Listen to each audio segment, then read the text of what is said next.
ભારતની પવિત્ર ભૂમિ પ્રયાગરાજમાં હાલ મહાકુંભ ચાલી રહ્યો છે। આ મહાકુંભના ફોટોઝ અને વિડીયોઝ તમે ચોક્કસથી જોયા હશે। આ ફોટોઝ અને વિડીયોઝમાં જો કોઈ એક વસ્તુ કોમન હોય તો તે છે સાધુઓ, અઘોરી અને નાગા સાધુઓ।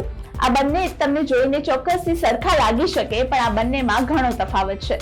તો ચાલો જાણીએ નાગા સાધુ અને અઘોરીઓ વચ્ચેના તફાવત વિશે।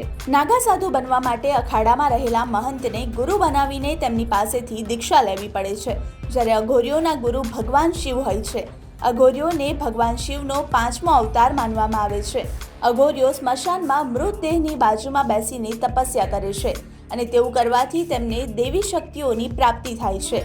નાગા સાધુઓ ક્યારેય વસ્ત્ર નથી પહેરતા, જ્યારે અઘોરીઓ જાનવરની ચામડીમાંથી પોતાનું શરીર ઢાંકે છે। નાગા સાધુ શાકાહારી અને માંસાહારી બંને હોઈ શકે છે, પણ અઘોરીઓ ક્યારેય શાકાહાર નથી કરતા। આવા જ વિડીયોઝ માટે જોડાયેલા રહો મુંબઈ સમાચારના ડિજિટલ પ્લેટફોર્મ સાથે।